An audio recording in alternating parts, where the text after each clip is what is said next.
दोस्तों, महाराष्ट्र में गुरुवार यानी आज 15 जनवरी को 29 महानगर पालिकाओं के लिए मतदान हो रहा है। इस बार चुनाव में सबकी निगाहें खास तौर पर मुंबई पर टिकी है। मुंबई की बीएमसी जो आर्थिक रूप से सबसे बड़ी नगर निगम है, पर किसकी सत्ता होगी, इसे लेकर सियासी हलचल काफी तेज है। ये मुकाबला सिर्फ स्थानीय निकाय का नहीं बल्कि राजनीतिक ताकत और भविष्य की रणनीतियों का भी प्रतीक माना जा रहा है। तो आइए आपको अपनी रिपोर्ट में महाराष्ट्र का पूरा समीकरण बताते हैं, शुरू से लेकर आखिर तक। नमस्कार, मैं फिजा, स्वागत है आप सभी का 4PM न्यूज में। दोस्तों, मुंबई में इस बार सीधा मुकाबला महायुति गठबंधन और ठाकरे बंधुओं के मोर्चे के बीच देखने को मिल रहा है। महायुति गठबंधन में बीजेपी और एकनाथ शिंदे के नेतृत्व वाली शिवसेना शामिल है, जबकि ठाकरे बंधु यानी शिवसेना यूबीटी और उनके सहयोगी एमएनएस भी मैदान में हैं। इस चुनाव को लेकर दोनों ही पक्षों ने जोरदार तैयारी की है और प्रचार अभियान बहुत तेजी से चल रहा है। मुख्यमंत्री देवेंद्र फडणवीस ने इस मौके पर राजनीतिक एनालिसिस साझा करते हुए कहा कि इस बार शिवसेना यूबीटी के प्रमुख उद्धव ठाकरे के साथ गठबंधन करने वाले एमएनएस के नेता राज ठाकरे सबसे ज्यादा नुकसान में रह सकते हैं। उनका मानना है कि गठबंधन और वोटों के बंटवारों की स्थिति में राज ठाकरे के लिए सफलता हासिल करना मुश्किल होगा। फडणवीस ने पुणे और पिंपरी चिंचवड़ में एनसीपी के दोनों गुटों को एक साथ आने को केवल स्थानीय घटनाक्रम करार दिया है। उन्होंने कहा कि यह पूरे राज्य की राजनीति को प्रभावित करने वाला मामला नहीं है, बल्कि सिर्फ कुछ शहरों तक सीमित है। इसके अलावा मुख्यमंत्री ने यह भी आरोप लगाया कि उप मुख्यमंत्री और एनसीपी नेता अजित पवार ने गठबंधन के नियमों का पालन नहीं किया। फडणवीस के मुताबिक उन्होंने एक दूसरे के खिलाफ बयान देकर सहयोगियों के बीच अनुशासन की अनादर किया है। लेकिन सोचने वाली बात यह है कि कहीं न कहीं बीजेपी और शिंदे की शिवसेना के बीच भी खूब उठापटक हुई थी, जिसके बाद ऐसा लग रहा था कि शायद महायुति टूट जाए, क्योंकि एक तरफ शिवसेना और बीजेपी के बीच तीखी बहस हो रही थी, तो दूसरी तरफ इल्जाम लग रहे थे कि नेताओं को अपने पाले में लिया जा रहा है। फिर वहीं कुछ दिन बाद अजित पवार और बीजेपी के बीच भी नोकझोंक देखने को मिली। इस मामले के बाद भी कई लोगों ने यह अनुमान लगाया था कि हो सकता है कि बीएमसी चुनाव में तीनों दल अलग अलग चुनाव लड़ सके। लेकिन हुआ ये कि कुछ जगहों पर ही लोग अलग अलग चुनाव लड़ रहे हैं और कुछ जगहों पर साथ हैं। लेकिन अब जैसे ही चुनाव करीब आया है, राज्य भर में महायुति के उम्मीदवारों के लिए बीजेपी और उनके गठबंधन सहयोगियों ने प्रचार अभियान तेज कर दिया है। कुल मिलाकर महाराष्ट्र के 29 महानगर पालिका चुनाव इस बार राजनीतिक दृष्टि से बेहद जरूरी माने जा रहे हैं। खासकर मुंबई में यह मुकाबला बड़े ध्यान का केंद्र है, क्योंकि यह सिर्फ नगर निगम का चुनाव नहीं है, बल्कि यहाँ की राजनीति, भविष्य और गठबंधनों की ताकत का असली इम्तिहान भी है। चुनाव के परिणाम पूरे राज्य की राजनीति पर गहरा असर डाल सकते हैं। दोस्तों, आपको बता दें कि विशेषज्ञों के अनुसार महायुति गठबंधन ने अपने तीसरे साथी एनसीपी को चुनाव प्रचार से रणनीतिक रूप से थोड़ी दूर पर रखा था। इसका मकसद था कि गैर हिंदू मतदाताओं को महायुति की ओर आकर्षित किया जा सके। 2026 का ये बीएमसी चुनाव इसलिए भी खास है क्योंकि 2022 में शिवसेना के विभाजन के बाद पहला नगर निगम चुनाव है। उस साल एकनाथ शिंदे ने पार्टी के अधिकतर विधायकों के साथ अलग मोर्चा बनाया और बाद में पार्टी का नाम और चुनाव चिन्ह दोनों उन्हें मिल गए थे।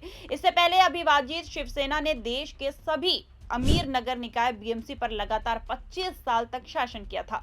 इससे हिस्टोरिकल बैकग्राउंड और हाल के विभाजन के चलते 2026 का ये बीएमसी चुनाव राजनीतिक रूप से बेहद जरूरी माना जा रहा है। मुंबई की सत्ता की यह लड़ाई सिर्फ राजनीतिक इज्जत ही नहीं, बल्कि भविष्य की रणनीति और गठबंधन की ताकत का असली इम्तिहान भी है। महाराष्ट्र के नगर निकाय में कुल 2869 सीटों के लिए आज सुबह 7:30 बजे मतदान शुरू हो गया है।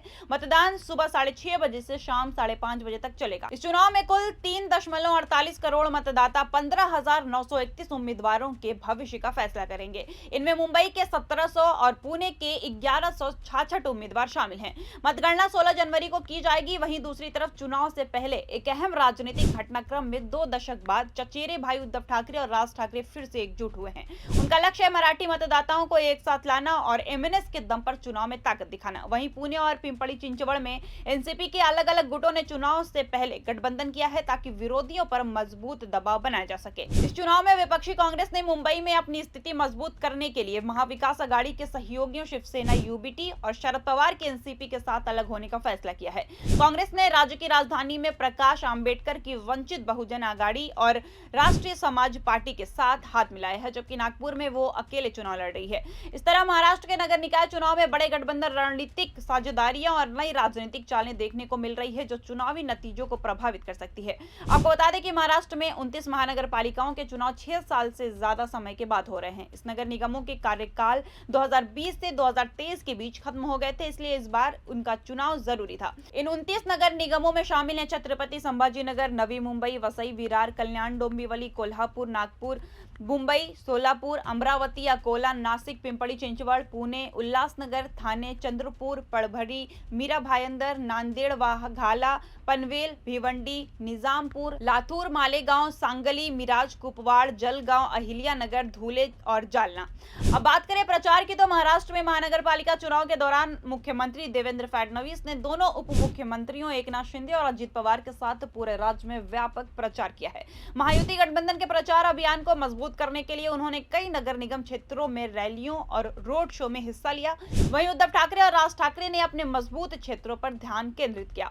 उन्होंने मुंबई, ठाणे, नासिक और छत्रपति संभाजीनगर में अपनी ताकत झकझोर कर मतदाताओं को प्रभावित करने की कोशिश की है। इस चुनाव में स्टार प्रचारकों की भूमिका भी अहम रही है। तेलंगाना के मंत्री मोहम्मद अजहरुद्दीन, एआईएमआईएम प्रमुख असदुद्दीन ओवैसी और तमिलनाडु बीजेपी के नेता अन्नामलाई ने भी प्रचार अभियान में भाग लिया।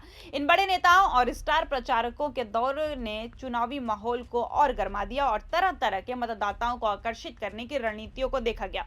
महाराष्ट्र के महानगर पालिका चुनाव में महायुति और शिवसेना और एमएनएस दोनों ने अपने घोषणा पत्र में महिलाओं को आकर्षित करने वाले पॉपुलरिस्ट वादे किए हैं। महायुति ने अपनी घोषणाओं में महिलाओं के लिए बेस्ट बस यात्रा में 50% देने का वादा किया है। वहीं ठाकरे बंधुओं ने घरेलू कामकाजी महिलाओं को 1500 रुपए मासिक भत्ता और 700 वर्ग फुट तक के मकानों पर संपत्ति कर माफ करने का आश्वासन दिया है। इन वादों से साफ है कि दोनों पक्ष चुनाव में महिलाओं के मतों को जीतने के लिए अपनी पूरी ताकत झोंक रहे हैं। महिलाओं के हित और सुविधा को लेकर ये फैसले स्थानीय चुनावी रणनीति का अहम हिस्सा बनी हुई है। वहीं कांग्रेस ने अपने घोषणा पत्र में प्रदूषण से निपटना, बस अच्छी देना और शहर की स्वास्थ्य व्यवस्था मजबूत करने जैसा वादे किए हैं। जबकि महापौर पद की दौड़ भी चुनाव में चर्चा का बड़ा मुद्दा बनी हुई है। बीजेपी ने दावा किया है कि शिवसेना की जीत यानी कि मुस्लिम महापौर बना सकती है, जिस पर उद्धव ठाकरे की पार्टी ने कहा कि महापौर मराठी ही होगा और मुख्यमंत्री फडणवीस ने भी गारंटी दी है कि महापौर हिंदू और मराठी होगा।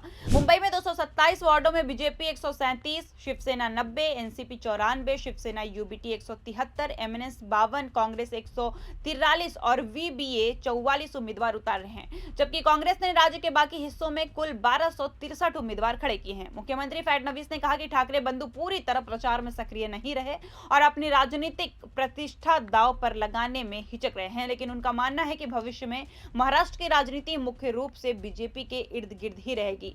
अब दोस्तों, जिस तरीके से फडणवीस ने इतने बड़े बड़े वादे कर दिए हैं कि महाराष्ट्र में महायुति की ही सरकार होगी, तो इस पे आपके क्या कहने हम जरूर जानना चाहेंगे। और जिस तरीके से आज महाराष्ट्र के बीएमसी चुनाव हो रहे हैं, आज इलेक्शन है और कल सबके रिजल्ट आ जाएंगे, तो देखते हैं कि इस बार की सत्ता किसके हाथ लगती है। तब तक के लिए नमस्कार, फिर मिलते हैं आपसे अगली बड़ी खबर के साथ। और जैसे ही चुनाव हो रहे हैं मैं आपको अपडेट देती रहूंगी। बने रहिए हमारे चैनल पे।